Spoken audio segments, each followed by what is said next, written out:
Hi, everyone. Bison Postgame Show brought to you by Gate City Bank with Jeff Kolpak, Mike McFeely. I'm Dom Izzo. North Dakota State falls to South Dakota State 27-19. The Jackrabbits win the Dakota Marker for the fourth time in the last 6 years, back-to-back, based on a huge game, Jeff, from Pierre Strong.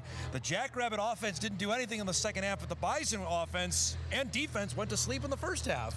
The play of the game was right away. I mean, the second play from scrimmage, Strong takes it 75 yards. Nobody there. No. And, you know, I know it's a misfit here or there, but that just seemed odd, didn't it? That was a team ready to play or not? And just some uncharacteristic mistakes in the first half for a team. This is ninth game of the year. I mean, you can't be making this. 9 penalties, Mike. And a veteran team. I mean, there's a lot of seniors on this team, and NDSU had multiple mistakes. They had the only 2 turnovers, an interception by Cam Miller, a fumble by Cam Miller. They had 2 crushing penalties on the same drive, which were just undisciplined penalties.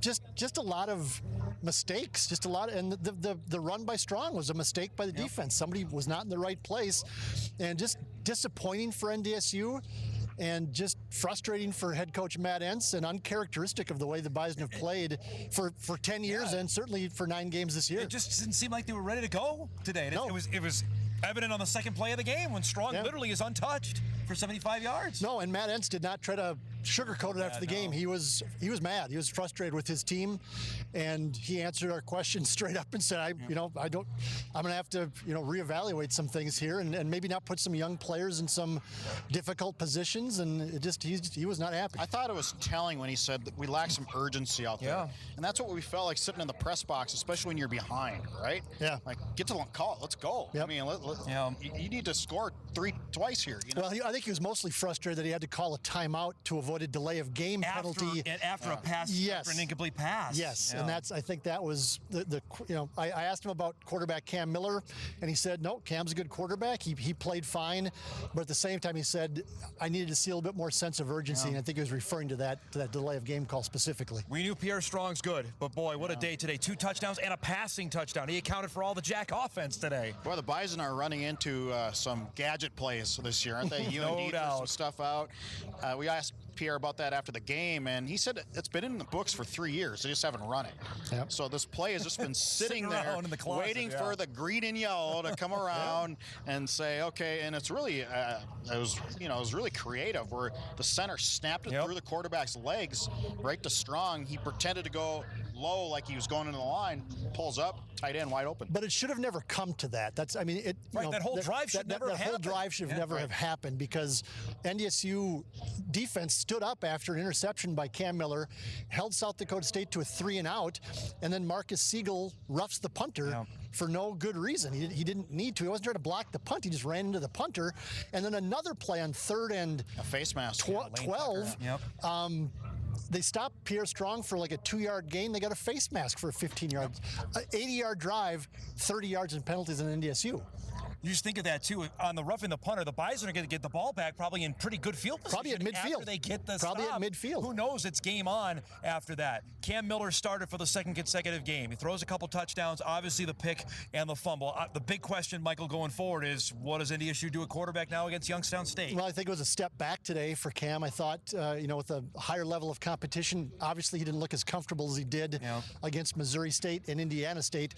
The fumbles were what was alarming to me. He lost a fumble and then fumbled a snap near the goal line. Where they got no points out of that. And just that and throwing the ball up for the interception that was a decision that can't be made. Yeah, I felt like this was Sam Houston all over again a little bit for the quarterback. Trouble scoring in the red zone again. They get down there, and it's just not happening this year as a consistent basis. Maybe we were so used to it with Lance and Stick and those guys that were really good at red zone offense. And they have playmakers, though. That's the thing. They have Christian Watson, obviously.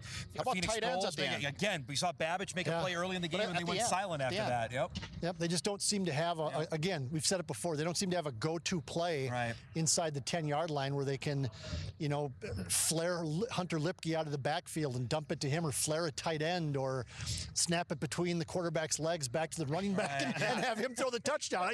Do something at some point. You have to score a touchdown. Now, this is eerily similar to a few years ago when the Bison lost here. Now to go back on the road, Jeff, and play at Youngstown State next week. And Youngstown gave UND, and they have beaten some teams. They beat Mo State earlier this season. This is not a slam dunk for the Bison to go on the road and win next week. No, you can't assume it. You can't assume that they're just going to come back and make some plays and do everything we're talking about right again. I don't know. It starts in practice, I guess, and maybe on the road it's a little different. You're a little more focused, but they weren't focused today. But they were on the road today. Yeah, and that was not there. Let's quick set up nationally here. Southern Illinois gets beaten by Missouri State, which means with the Bison loss, they are still the conference leaders with one loss. NDSU still has everything in front of them here, Mike, that they can win the Valley if they win their next two games. Well, that's what's so odd is that, again, because of NDSU's standard they set for themselves, it feels like the world is coming down right now because they lost by one score to South Dakota State on the road. But the fact is that NDSU, if they run the table, they're 10-1. Yep. They win the conference outright. And I still think they should be in consideration for a top two seed. I don't think they will be if things fall a certain way. But they're going to be 10-1 and win the Valley outright. If they run the table, run the table. I think it's going to come down to ranked wins with JMU. And I think they have that advantage there.